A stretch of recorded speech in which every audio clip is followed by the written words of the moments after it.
Ako ang inyong Lolo Pael at ito ang aking kwento. Kabit sa Qatar! Han, mag-iingat ka doon ha. Huwag makalimutang tumawag kapag nasa Qatar ka na. Nag-aalalang paalala ng asawa ni J. Lord na si Catriona. Oo naman Han, si Lordy, bantay mo mabuti ha. Alagaan mo mabuti ang baby natin. Hinalikan niya sa noo ang kanyang asawa. I love you, Han. I love you so much. Mangyak-ngyak na sabi niya dito at hinalikan niya din ito sa labi. I love you too, Han. Marubdob na hinalikan din pabalik ni Catriona ang mga labi ni J. Lord. Oh, yung mga bagahe mo. Nandiyan na lahat yung mga kailangan mo. Yung passport, ID, NBI, clearance. Tapos, yung baon ko sa yung adobong manok ha. Paborito mo yan, di ba? Abot sa kanya sa isang lunchbox na may lamang ulam. At may jacket at sweater ka na rin dyan. Dyan sa bagahe mo. Isinama ko na rin dyan. Kapag nag-winter season, may susuot ka na. Para hindi ka na bumili doon. Balita ko mahal. Medyo expensive yung mga bilihin doon sa Doha. Paalala pa ng babae. Han, di ka na dapat nag-abala. Ang agency ko na ang bahala dyan. Saka isa pa Han, sigurado yung employer ko sa office na pagtatrabuhan ko sa Doha, mabait at mapagbigay. Kaya huwag ka na mag-abala pa. Nakukutuban ko na nasa tamang employer ako. Sus, paano ka naman nakakasigurado na mabait at mapagbigay ang employer mo, Han? Yung iba nga, di ba? Sabi mga kuripot na yung mga Qatarese. Tapos, alam mo ba, may napunod ako kay Sir Rafi Tulpo doon sa Qatar. May pinatay daw doon na nurse. Diyos ko naman. Kaya ayoko itang ipalipad eh. Natatakot ako, Han. Han, huwag ka na mangamba o mag-alala sa akin doon. Ginagawa ko naman para sa inyo ito ni Lordy. Para maging maginawa ang buhay natin. Siyempre, sa hinaharap. Di bale, kapag nakauwi na ako dito, hindi na ako mag-a-abroad uli. Mag-iipon muna ako para sa ating tatlo. Panatag na sabi niya sa kanyang asawa. Sige, Han. Sabi mo yan, ha? I love you. Muli ulit siyang hinalikan ni Catriona.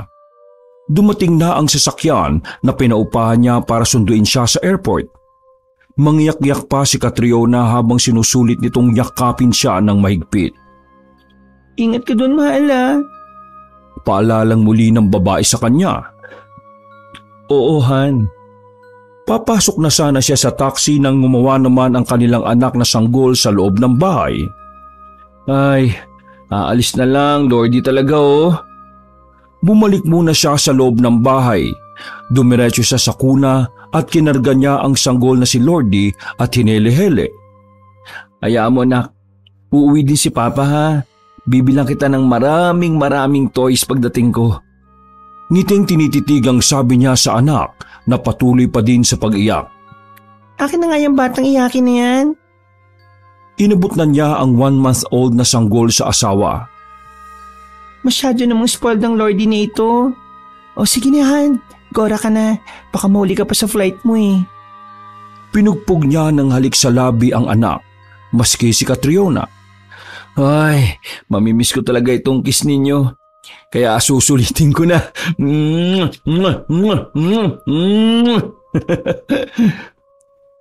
Matapos ang marubdob na pagpapaalam niya sa pamilya, sumakay na siya sa taxi. Bumuga siya sa hangin sa baga nang marinig niyang umiyak na naman ng kanyang anak na buhat-buhat na ng kanyang asawa. Mahirap para kay J. Lord ang gagawin niya para sa anak niyang si Lordy at sa asawang si Catriona.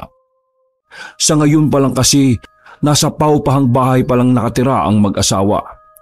Gusto niya, kapag nakaipon na siya sa Qatar, may maipagawa na siyang sariling bahay sa kanila. Pagkarating sa airport, nanibago man, pero tumuloy pa din siyang pinatataka ng kanyang pasaporte. Sinundo na siya ng kanyang agency. Kinuhaan ng medical, dugo, ihi at x-ray. Pagkatapos ay may pinainom na 2 tabletang vitamins. Nakasakay na siya mismo sa eroplano. Parang hinahalukay ang kanyang sistema ng mga sandaling yon. First time niya kasing nakasakay sa eroplano. At ganun pala ang feeling. Pakiramdam niya, Maalis ang puso sa loob ng ribcage niya. Halos 9 na oras din ang tinagal bago lumapag ang eroplano sa paliparang pangsasakyan sa bansang kanyang pagtatrabahuan. May proseso pa siyang isinagawa bago niya makilala ang boss niya sa isang kilalang kumpanya. Chinyek niya yon pagkatapos ay nagpa-request ng QID o Qatar ID bilang legal na nagtatrabaho doon sa Middle East. Ipinakita ang PDOS at OWA. Nang makumpleto na ni J-Lord lahat, saka siya na-verify at ipinakilala sa magiging employer niya sa naturang opisina. Dahil nga sa Muslim country ang Qatar, marami sa mga nakasalumuhan niyang taong nandoon ay balot na balot ang kasuotan. Bawal ang pag-inom ng alak, pag-usap ng paniniwala o kultura o kung ano-ano pa. Maraming din siyang nalaman doon na noon lang niya nalaman sa tanang buhay niya. Very safe place ang bansang pinagtatrabahuan niya. Mababait din ang mga taong nandoon, ang mga ibang lahi na nanggagaling pa sa India at Sri Lanka. Kaya hindi siya nahirapang makipag-usap sa mga ito ay may alam din naman siya sa pagsasalita sa wikang Ingles. Swerte din siya at natapat siya sa mabait na boss na babae. Nagpakilala itong si Isha. Balot na balot ang pananamit na may iba't ibang kulay. Floral ang disenyo.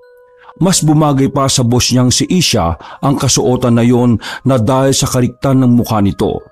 Morena, may nunal sa noo at palaging nakatirintas na ang panali isang paru-paro. Malaki ang mga matang kulay na may halong lahi na Indiana. Matangos ang ilong at manipis ang labi.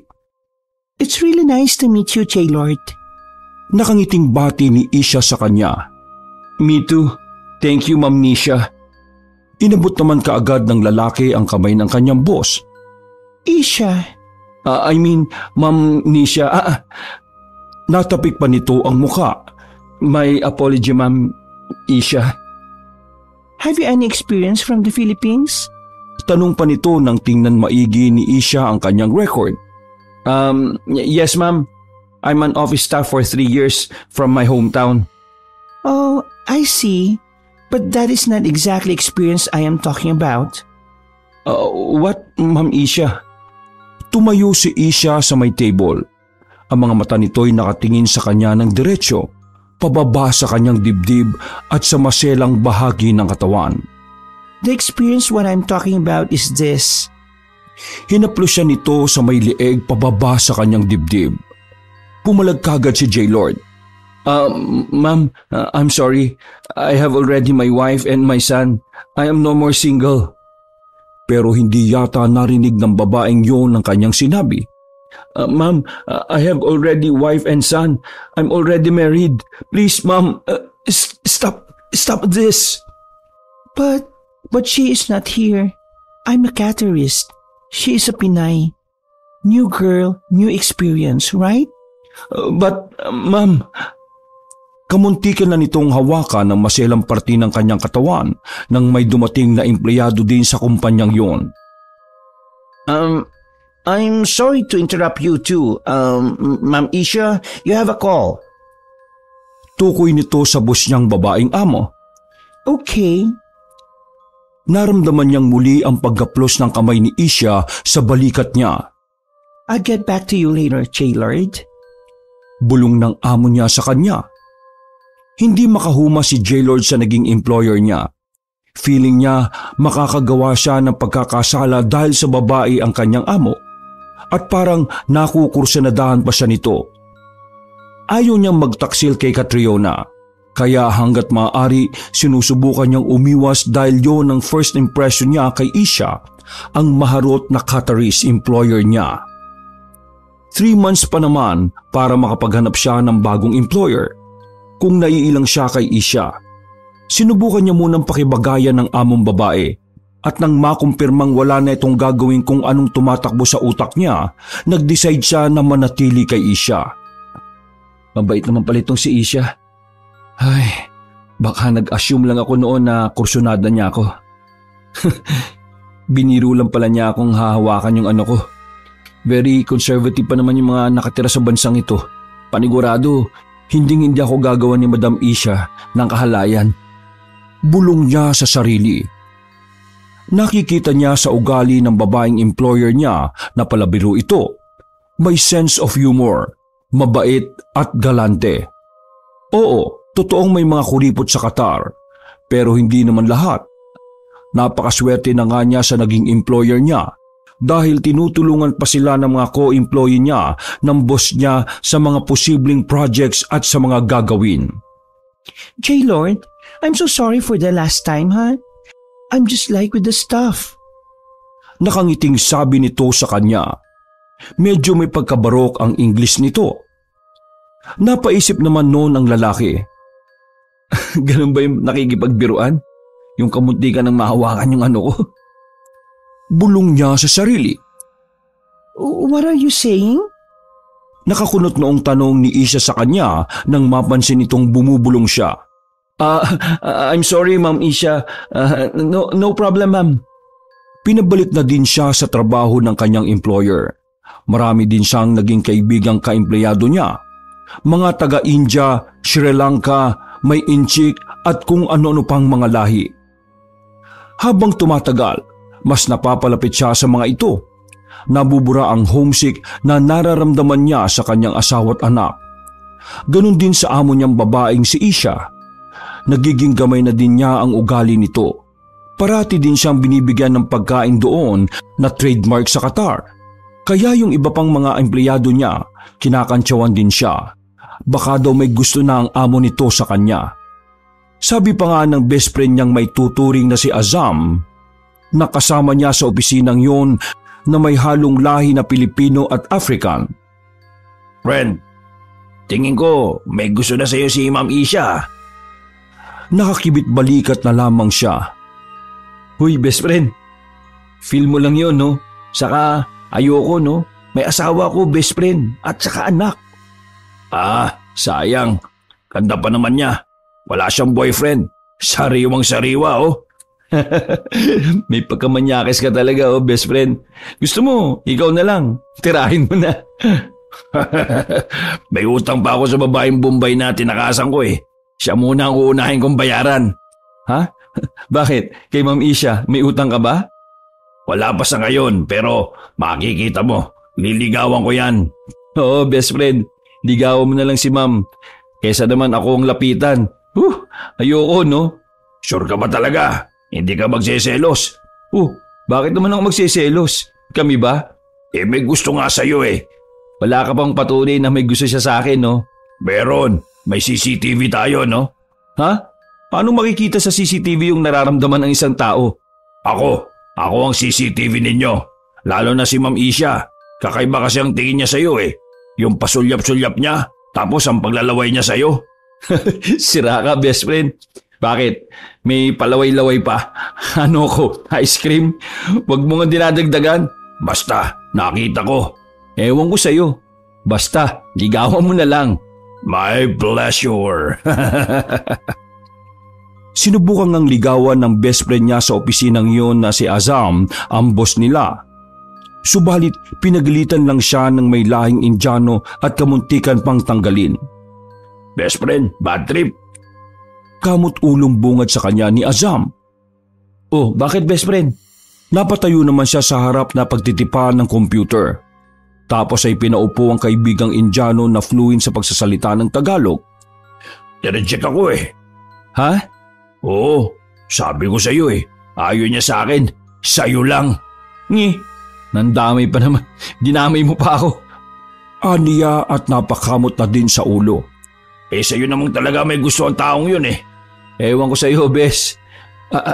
Teka. Hello, good morning, Ma'am Isha. Ngiti niyang pagbati sa biglang pumasok na babae nilang employer. Hello, same to you, J-Lord. Parang nakakatunaw naman ang ngiti ni Isha sa kanya habang napatirik lamang ng mata ang babae kay Azam. Nagtungo na ang employer niyang babae sa pwesto nito. Nakaramdaman naman siya ng pagsiko mula sa kaibigang Indiano. Sabi ko sa iyo, may gusto sa iyo si Madam. Ako lang ang hindi binati, eh. Ikaw ba naman kasing Indiano ka? Uura-urada ka naman kasi sa pagtatapat sa damdamin mo, eh. Para magkaalaman na, no? At ayun nga, na-prove kong may gusto siya sa iyo. Ay, ewan ko ba. Basta, gawin na lang natin ang ating trabaho, tapos. Hindi naman tayo nandito para makipaglandian eh. Oh, bakit bigla ka sumeryoso? Nagbibiro ka na best friend. Hoy, totoo kaya? Nahinto lang ang kanilang pakikipagdaldalan sa isa't isa nang lumapit na naman sa kanya si Isha. May dala ulit itong pagkain sa kanya. This is for you. Nahihiya naman niyang abutin yon. Subalit inabot na niya bilang paggalang na din sa nagpapasweldo sa kanya. Thank you, ma'am. Kinakabahan niyang pagpapasalamat. My pleasure. Pag-alis sa eksena ng employer niya, kinantsawan na naman ulit siya ni Azam. O di ba? Tama nga ako. Kitam, nililigawan ka pa niya eh. May pabigay-bigay ba ng pagkain oh? Kung dagukan kaya kita best friend. Totoo nga, babae na naliligaw sa'yo. Ay nako, nasabi ko naman sa kanya na may asawa na ako, di ba? Bawal yun sa Islam, hindi ba? Anong bawal? Yung mga Muslim, iba-iba ang nagiging asawa nun. Bakit? Muslim ba ako? Saka, shh, tumahimik ka nga. May makarinig sa iyo eh. Bawal pa na natin pag-usapan yan dito. Nako, mahuhuli tayo nito eh. Tumahimik ka na nga, Azam. Daldal mo. Ikaw nga dyan eh. Bumalik na sila sa kanya-kanyang gawain. Hindi naman maiwasan ni J-Lord mapatingin kay Isha. May tila kuryenteng dumaloy sa kanyang katawan at kakaiba din ang pagtibok ng kanyang puso sa naturang babae. Para bang nadidevelop yon ng kusa na animoy isang larawan na unay malabo lamang pero unti-unti ay nagiging malinaw. Pagtataksil man sa kanyang asawa at sa Panginoon ang gagawin niya, pero sa pakiramdam niya yon ang tama. Ang sundin ang tinitibok ng puso niya para kay Isha. Kaya isang araw nagtapat na si J-Lord sa babaeng amo. Nagulat naman ito pero di kalaunay natuwa kasi ganun din ang nararamdaman ito para sa kanya. For now, don't call me ma'am. You can call me Isha, okay? Okay Isha. Hinilikan niya sa labi ang kanyang amo. Oh, J-Lord, you're so fast, but it's getting me excited for our relationship. Gumunti din ang babae kay J-Lord ng halik. Naghanap sila ng kwarto na pwede nilang gawing parausan. Sa isang pribadong silid sa opisina na hinding-hindi pa nagagamit. Abandonado. Tinanggal niya ang lahat ng saplot sa katawan ni Isha. Nagpakalublob silang dalawa sa sensasyon. Habang umiinit ang hinang, mas lalo pa nilang pinapainit na dalawa. Parang nasusunog ang loob ng silid na yon sa ginagawa nilang kababalaghan sa isa't isa. Hanggang sa mapagod sila. Hindi pa din nagpapaawat ang dalawa sa sagupaan. Gantihan ng halik, gantihan ng may puri, at gantihan ng pagiging babae ni Isha at pagkalalaki ni J-Lord. Bumuga ang lalaki sa hangin.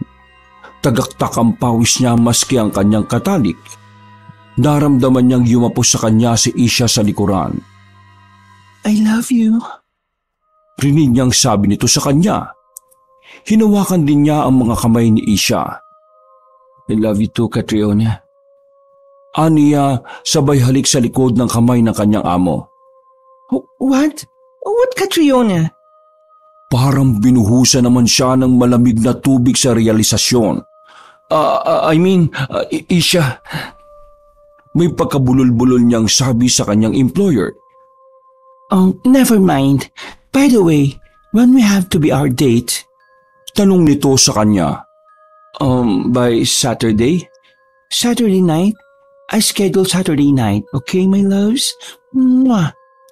Hinalikan siya ng amo sa labi. Nakikita naman niya sa paningin ng kanyang asawang si Catriona habang patuloy siyang pinupupog ng halik sa may labi. Parang nakakalasing at gusto pa din niyang ulit-ulitin ang nangyari sa kanila ng kataristang babaeng yon. Makailang ulit na may nangyari kay J-Lord at sa kanyang babaeng employer. Nang maging silang dalawa, nilalakihan palalo ni Isha ang kanyang sweldo. Minsan, humihingi pa ito ng malaki sa kanya nang maibangko niya, pang-save sa kanyang sarili. At nang magsampung beses nang may nangyari sa kanya at sa amo niya, Hinututan na naman niya ito ng pera.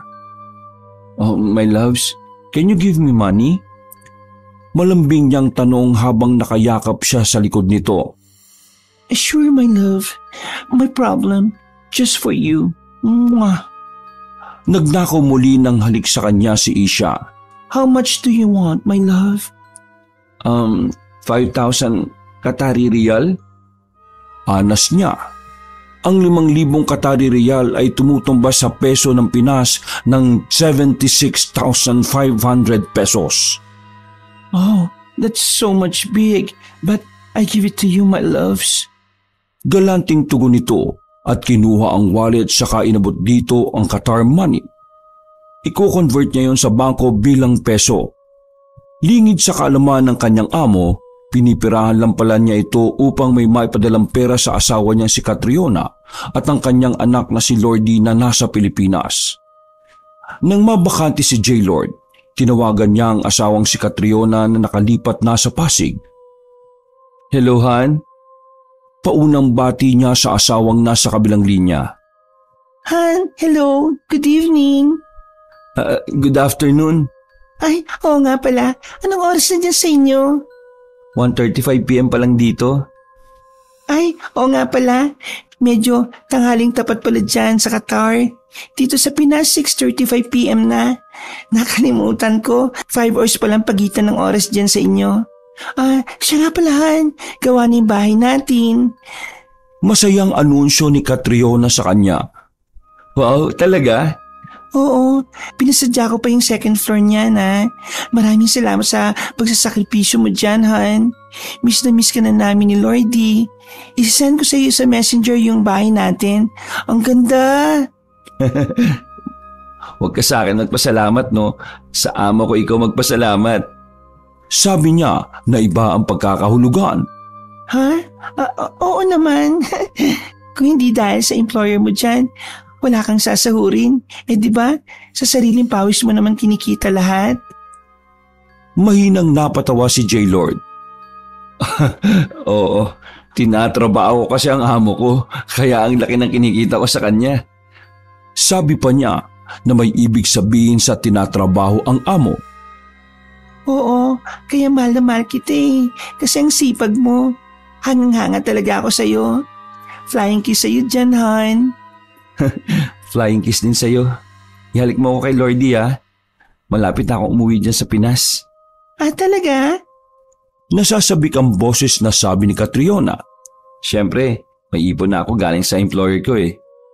Nakangiti niyang wika. Sapat na ito upang di na ako mag-abroad muli. Magsasama-sama na din tayo dyan ng tahimik. Napakagalante naman ang amo mo dyan. Gusto ko siyang makilala. Napangiwi at ubo na si J. Lord. Ha? Oh, bakit? May problema ba? Kasi... Gusto ko siya makausap. Video call ka nga. Kausapin ko yung amo mo. Bigla namang nataranta ang lalaki. Kasi busy siya ngayon eh. Marami siyang hinahandle na projects. Ganun ba? May FE ba yung employer mo? Kahit i-PM ko na lang siya. Ay, naku, wag na, Han. Ako na lang magsasabi sa kanya. Sige. O siya, umiiyak na si Lordy. Padidayan ko muna. Ingat ka dyan ha. Balitan mo ako kung kailan ka uuwi. Sisiguraduhin kong next month na ang balik ko dyan. Yay! I love you, Han. I love you too, Han. Pagkatapos ay pinindot na niya ang end call. Napangiti ang lalaki na umaayon sa kanya ang kanyang plano. Naipagawa na niya ang sarili niyang bahay sa Pasig. Mayroon na silang bahay at lupa na 2. Ang susunod naman niyang bibilin ay ang magara nilang kotseng 2. Saka magpapatayo na sila ng sariling negosyo. Nang sa gayon, yun na lang ang patatakbuhin nilang mag-asawa. Kapag nakaipon na siya ng malaki-laki pa, pwede na siyang umuwi sa Pinas. Peperahan lang niya ng peperahan si Isha. Nagpaalam siya sa office best friend niyang si Azam na uuwi na siya sa Pinas sa susunod na linggo. Oh, bakit ang bilis naman? Ilang buwan ka pa lang dito sa Qatar, uuwi ka na kaagad? Nagtatakang tanong ng Indiano sa kanya. Namimiss ko ni pamilya ko eh. Hindi ko din kaya yung homesick. We, na-homesick ka pa ba? kasama mo na nga ako. Medyo sumama tuloy ang loob ni Azam sa kanya. Hindi sa ganon. Siyempre, mamimiss din naman kita, office best friend ko. Wala. Akin mo lang talaga akong kasama. Nagtatampo niyang turan. Best friend naman papayakin mo ba ako? Hindi, siyempre, malapit ka na sa akin Mamimiss ko yung katable ko. Mamimiss ko yung pagkamanyak mo. Uy, si Madam Isha lang yung minamanyak ko, no? O, diba? Lagi ko yung nakikita ni Madam Isha na magkasama. Teka, alam ba niya na alis ka? Natahimik sandali si J. Lord. Wala pa pala ni isa sa office niya ang nakakaalam sa relasyon nilang dalawa ng employer niya. Bigla tuloy kinurot ang puso niya na konsensya. Katulad ng lagi niyang ginagawa, napapabuntong hinangang muli si J. Lord. Hindi pa, sasabihin ko pa lang, magpapaalam ako sa kanya. Kailangan ko ng closure. Closure? Salubong ang kilay na tanong nito. Oo, closure. Gaya nitong ginagawa ko sa'yo, pagpapaalam. Magkikita pa din naman tayo sa office, best friend, di ba? Sana. Anong sana? Posible pa din. Hindi ka na babalik dito? Ay, basta. Chat-chat na lang. Sus, nangiiwan. Nahirapan siya sa pagpapaliwanag sa kanyang kaibigan. Close na close kasi sila ni Azam kahit mahigit 3 buwan pa lang silang nagkatrabaho sa Qatar. Hinayaan na lang niya ang kaibigan. Lilipas din yun at magkakayos din silang dalawa. Sumama lang talaga ang loob nito sa kanya sa biglaan niyang pag-alis. Nang matapos na niya ang tinalagang kontrata sa Qatar, nag-file na siya pagbalik ng Pilipinas. Nalaman naman yun ng kabit niyang employer. So, you're leaving, but why? Maluha-luha nitong tanong sa kanya. How about our relationship? Ma'am Isha, I was only there for a while. A file for vacation leave. I will get back to you in a month, my loves. Pagsisinungaling at mautal-utal na sabi niya sa kabit niyang amo. Are you sure? Yes, my loves. Kinuha niya ang kamay ni Isha at tinilkan yun. I love you. I love you too, my loves. Just pretty sure that you get back in Qatar for a month, huh? Nangingilid ang luha sa mga mata ng kanyang amo. Ayaw na ayaw talaga nitong paalisin pero naintindihan naman siya nito. Pinangakuan lang niya si Isha na babalik agad pagkatapos ng 1 buwan. Pero palusot lang niya yun para makatakas sa among nakuha na niya kung ano ang pakay niya dito. Nang makapagpaalam na siya sa lahat naman na kasama niya sa opisina ng humigit 3 buwan, lumipad na din siya pabalik sa Pinas.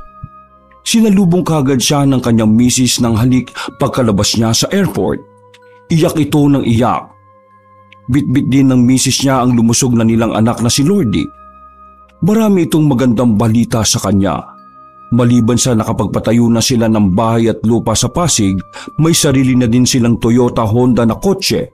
2 negosyo na din ang binabalak nilang buksan, isang milk teahan at malaking grocery. Napangiti naman si J. Lord. Ang katas niya sa pakikipagrelasyon sa kabit niyang amo sa Qatar, pinalago ng misis niya sa Pilipinas. Gumaan-gaan na din ang buhay nilang mag-asawa. Hindi na din kailangan pang bumalik ni J. Lord sa Qatar. Ang 2 negosyo nila ay naging 3. Nadagdagan pa ang kotse nila. Lumagay na din sila sa tahimik pagkatapos. Normal naman sila nakakapamuhay na pamilya. Nang 3 buwang mahigit lang ang nakalipas, ay napapansin na ng asawa niya na nangangayayat daw siya. Han, pahinga ka muna. Parang namumutla ka eh. Tatampayat mo na oh. Ako nang bahala sa negosyo natin. Yung sa karinderya. Umuwi ka na sa bahay, ipapasara ko na itong grocery natin. Sinalat-salat pa nito ang noon niya. Wala ka naman lagnat, pero bakit namumutla ka? Han, kaya ko ito. Alam mo naman, ganito talaga ang itsura ko, di ba? Umimpis lang talaga ako kasi diet talaga ako eh. Aniya sa asawa. Huwag ka nalang magpapalipas ng gutom, Han. Kita mo, nangangalumata ka na dyan. Kaya ko pa ito, Han. Kaya... Ay, Diyos ko po! Bigla na lamang bumagsak si J-Lord sa sahig, nawalan ng malay, lukot ang mukha na para bang may iniinda. Tulungan niyo po ako! Tulungan niyo ang asawa ko! Tulong! Kaagad namang tumalima ang mga tauhan ni na J-Lord at Catriona sa grocery. Binuhat nila ang among nawalan ng malay. Isinugod sa malapit na ospital. Ipinagpalagay ng doktor na simpleng overfatigue lang ang naging kondisyon ni J-Lord. Pinaalalahanan lang siya na magpahinga at huwag magpakapagod tapos ay i-discharge na kaagad. Noong gabi ding yun, natutulog ng mahimbing ang mag-asawa. Napabalikwas lang ng bangon sina J-Lord at Catriona nang iyak ng iyak ang anak nilang si Lordy na nasa kuna. Naalimpungatan pa ang babae. Pinasuso nito sa malusog nitong dibdib, pero hindi pa din humihinto sa pag-iyak. Baby, don't cry na please. Baby, don't cry. Ha? Pinagmasdan niyang mabuti ang sanggol. Han, pabuksan nga ng ilaw, dali. Natatarantang utos nito sa kanya. Teka lang Han, ang sakit ng tiyan ko eh. Namimilipit naman siya sa sakit. Sa huli, si Catriona na ang nagbuhay ng liwanag. Napasigaw ito ng, Diyos ko po! Nang makita nito ang gilagid ng anak na umaagos ang dugo. Diyos ko po! Diyos ko po! Unti-unti ding natatanggal ng kusa ang mga ngipin nito. Han, yung baby natin! Yung baby natin! Hysterikal ni Catriona. Namimilipit pa din siya sa sakit ng kanyang tiyan na parang kinukulo. Anong nangyayari kay Han? Bakit kami putlik sa katawan? Napamulagat si J-Lord nang kapansin-pansin naman ng asawa niyang may tumutubong animoy bulutong sa katawan ni Catriona. Ano? Habang buhat si Baby Lordy, mabilis siyang humarap sa body mirror. Anong nangyayari? Bakit ganito? Kitang-kita nito ang sariling may mga pulang tuldok na unti-unti namang lumolobo sa iba't ibang bahagi ng katawan nito. Pagapang na pumunta si J-Lord sa asawa at anak niyang nangihina na. Pumutok na din kasi ang parang butlig na nagiging bulutong na tumutubo sa bahagi ng katawan ni Catriona. Napapasigaw ito sa sobrang sakit. Aray! Aray! Ano ba nangyayari? Bakit nangyayari sa akin to? Bakit nangyayari sa atin ito? Naghuhumiyaw ang babae, habang ang batang si Lordy iyak lang ng iyak. Wala ng mga ngipin pero umaagos pa din ang dugo sa gilagid nito. Hindi pa man siya nakakaabot sa kanya mag-ina, napasukan naman ng matindi si J-Lord.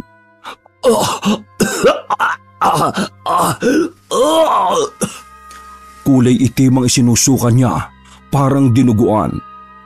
Hating gabi pa naman yon, hindi nila alam kung paano makakaingi ng saklolo sa mga kapitbahay kung mahimbing ang pagkakatulog ng mga ito. Ano ba nangyayari sa atin? Muli ulit may pumutok na bulutong na tumubo sa puwet ng babae. Hindi niya naman kayang nangyayari sa kanyang minamahal na asawa pero wala din naman siyang magawa dahil nagdurusa din siya ngayon sa pamamagitan ng pagsusuka. Tigilan mo na ito kung sino ka man. Parang awa mo na. Maawa ka sa mga ko. Maawa ka sa amin. Sa kabila ng pagdurusang kinakaharap ng tatlo, bigla namang umihip ang hangin ng malakas. Parang may kulob silang narinig. Hanggang sa ang kulob na yon ay nagkaroon ng boses. Mistulang paghalakak ng babae. J-Lord! Pamilyar ang tinig na yon na animoy nanggagaling sa ilalim ng lupa. Sino ka? Sino ka? Bakit mo ginagawa sa amin ito? Bakit? Muli ulit lumakas ang hangin. Narinig na naman niya ang pagyaw sa sakit ng kanyang asawa. Parang awa mo na. Tigilan mo na ito. Maawa ka sa asawa ko. Sa anak ko. Nagsuka na naman ulit siya ng malala. Nag-amoy burak na ang paligid. Don't you remember me, J-Lord, my loves? Umalingaw-ngaw ang boses nito sa buong bahay. Kahit umiinda sa sakit ang kanyang asawa sa pagputok ng mga tumutubong bulutong sa balat nito, malinaw na malinaw nitong narinig ang salitang my loves sa nagsalitang babae. Ma'am Isha. Nanlaki ang kanyang mga mata sa nagmamay-ari ng boses na yon. Ma'am Isha, is that you? Humalakhak ang babae. You still remember me after I gave you everything, after all you have done to me. Galit na galit ang bruhang amo nito na nasa Qatar na isa palang matinik na mangkukulam. Ma'am Isha, I'm so sorry. I'm so sorry. You promised to come back here in Qatar. But what? What did you do to me? Liar! I'm so sorry, Madam Isha. Please, don't hurt my wife and my son, please. Please, ma'am. Kahit ako na lang kulamin ninyo, please. Stop this, ma'am. I'm begging you. Tumawa ulit ang employer niyang kabit na isang mangkukulam. It's over, J-Lord. We're over. No, please, ma'am. Ma'am Isha, stop this, ma'am. Stop this. Please. Nawala na lamang ang boses ni Isha. Nagpatuloy lang sa pagsusuka ang lalaki habang ang kanyang asawa naririnig niya pa rin na nagsusumigaw sa sakit. I'm sorry, Han. Patawarin mo ko. Nahulog ang mga luha sa mata ni J-Lord. Hinang-hina na siya sa tindi ng kanyang pagsusuka. Bumagsak na lamang siya sa sahig at nawala ng ulira. Nakaligtas naman ang tatlo sa kamay ng malupit na Black Witch sa Qatar na naging kabit ni J-Lord. Lumapit sila sa isang albularyo na nakilala nila sa liblib na baryo ng Pasig. Heto ang nagpagaling kina J-Lord, Catriona at sa sanggol na si Lordy. Sinubukan din ng albularyong yun na kontrahin ang matinding pangungulam ng amo niyang employer. Mabuti at tumigil na din ito sa paggamit ng itim na kapangyarihan sa kanila. Subalit nagkaroon naman ng lamat ang relasyon ni J-Lord at Catriona dahil sa nangyari. Hayop ka. Bakit mo nagawa sa akin to, J-Lord, ha? May kabit ka pala sa Qatar? Hayop ka. Manloloko. Pinagpapapalo na siya ni Catriona sa dibdib habang umiiyak. Napayak din ang lalaki. Patawarin mo ako, Han. Ginawa ko lang naman yun para sa inyo ni Lordy. Kaya ako nangabit para makamit natin ito. Itong pangarap natin magkaroon ng sariling bahay at lupa, kotse at negosyo. Hindi ka ba masaya na nandito na? Hindi! At huwag mong gamitin sa akin ang pagkakaroon mo ng kabit sa Qatar para lang buhayin kami. Di kaya ng sikmura ko, ang isipin ko, ng puso ko, kung ano bang nangyari sa inyong dalawa ng amo mo habang nandun ka sa Qatar. Mga baboy kayo! Catriona naman, sorry na. Pinagsisisihan ko na ang lahat ng ito. Hindi, simula ngayon, wala na tayo. At ang bahay at lupa na ito, ang kotse, ang negosyo mo, sa'yo yan, sa'yo na yan. Dadaling ko itong si Lordy. Bubuhayin itong anak natin na mag-isa na hindi manggagaling dyan sa bunga ng pangangabit mo. Ang pinapalaman mo sa amin, wala akong asawang baboy. Nakakadiri kayo. Nakakasuka. Catriona naman, please. Huwag mong gawin sa akin to, Catriona. Nagpara na ang asawa niya ng taxi habang kalong-kalong si Lordy na panay ng kakangawa ng pag-iyak. Bit-bit ang mga bagay sa paglalayas sa kanilang bahay. Catriona, pag-usapan natin to. Catriona! Tanging pag-iyak na lamang ni J-Lord ang maririnig sa kalsadang yon habang tinatanaw ang taxi na yon palayo sa kanyang paningin. Nung araw ding yon, mas lalo lang nadagdagan ang bigat ng kalooban niya nang tumawag ang office best friend niyang si Azam sa Qatar. Ibinalita nito sa kanya na patay na ang amo nilang si Isha dahil sa iba't ibang komplikasyon sa sakit. Talaga, best friend? Pinahid niya ang luhang nahulog sa kanyang pisngi, dulot ng pag-iwan sa kanya ng asawa na isinama ang anak nila. Oo, kagabi lang binawian ng buhay si Ma'am Isha. Gulat na gulat kami sa office eh. Naisip ng lalaki na baka natalo ito ng albularyong hiningan nila ng tulong. Nakakalungkot naman. Pero sa loob-loob niya, masaya ito kasi wala nang kukulam sa kanya at sa kanyang mag-ina. Oo, at ito pa ang mas masaklap. Pabitin na pabatid ni Azam sa kanya. Na ano? Kuryoso niyang tanong sa kaibigang Indiano. Buntis pa pala si Ma'am Isha. Kawawa talaga oh. Kawawa yung nasa sinapupunan ni Ma'am. Hindi na niya sinagot ang kanyang office best friend. Tila gumuho ang mundo niya sa nabalitaan. Wala namang kasing ibang nakatalik ang kanyang employer noon kundi siya lang. Nailaglag na lamang niya ang telepono. Bago na pagtanto ang nagawa niya sa kanyang kabit na among si Ma'am Isha sa Qatar. Miserable na ngayon si J-Lord.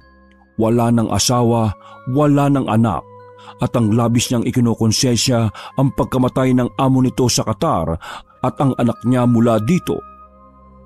Wala talagang magandang maidudulot ang paggawa ng masama. Yun ang kanyang natutunan sa lahat ng nangyari sa buhay niyang ito. Wakas!